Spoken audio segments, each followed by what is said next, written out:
Bonjour, Jean Daigneault avec vous pour les mathématiques de la 4e secondaire, les inéquations linéaires, ou si vous préférez, les inéquations du premier degré.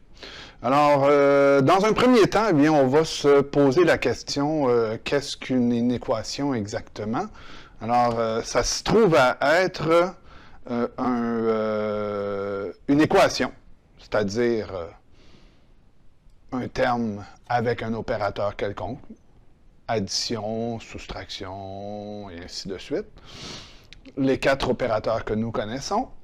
Et au lieu d'avoir un égal, eh bien, on aura un strictement plus petit ou strictement plus grand, ou encore plus petit ou égal, ou plus grand ou égal.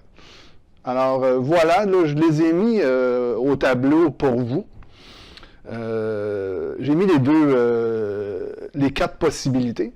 Et puis, après ça, ça se résout exactement comme une équation normale, à l'exception près d'une petite note que j'ai mis au tableau, à savoir que si jamais on devait diviser par un nombre négatif, à ce moment-là, on devrait inverser le symbole d'inéquation. Faites-vous-en pas, on va faire un exemple ensemble. Vous allez voir, c'est beaucoup plus simple qu'on peut penser. Alors, on y va. On va y aller avec le premier exemple. Donc, 3x plus 4, strictement plus grand que moins 5. Alors, ce qu'on fait, c'est qu'on cherche à isoler le x. Donc, 3x, strictement plus grand. Et là, pour le plus 4, eh bien, je dois faire moins 4. Puis on se rappellera, dans le cas de l'égalité, ce qu'on fait d'un côté de l'égalité, on le fait de l'autre. Alors, dans le cas des inéquations, ce qu'on fait d'un côté du symbole d'inéquation, eh bien, on le fait de l'autre.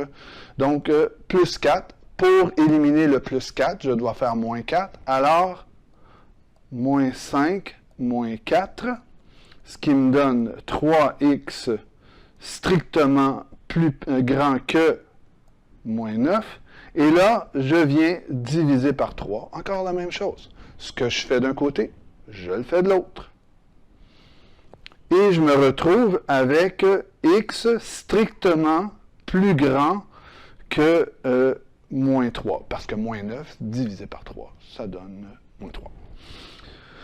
Et là, ce que cela signifie, c'est qu'on va considérer toutes les valeurs qui sont strictement plus grandes que moins 3. C'est-à-dire qu'on va y aller à moins 2, moins 1, et toutes les valeurs qui sont entre, évidemment, là, si on parle des nombres rationnels, irrationnels aussi en passant. Mais l'important à comprendre, c'est que à moins 3, cette équation-là n'est pas vraie. Parce que à moins 3, je suis considéré être à l'extérieur du domaine de cette équation. Comment est-ce qu'on va savoir ça dans un graphique?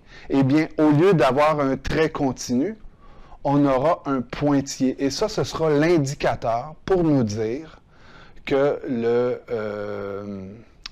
la valeur limite, elle est exclue. On fait le deuxième exemple tout de suite.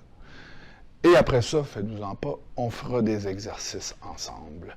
Donc, j'ai fait un deuxième exercice pour vous. Et même chose, donc, je cherche à isoler le x dans cette équation. Donc, plus 6, alors je dois faire moins 6.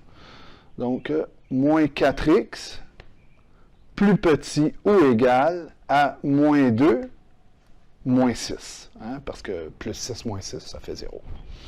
Alors, j'ai moins 4x plus petit ou égal à moins 8. Et là, je m'en viens diviser, et c'est là qui est important, par moins 4.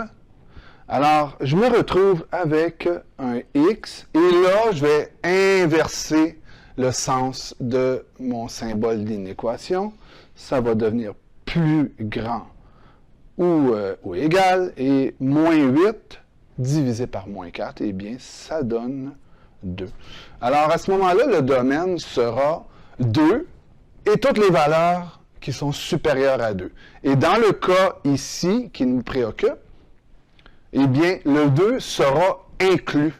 On dira que le domaine débute à 2. Alors que dans le cas précédent, on avait un domaine qui débutait tout de suite après moins 3. Moins 3 étant exclu. Voilà. Alors, maintenant, bien, on va passer à une séance d'exercice et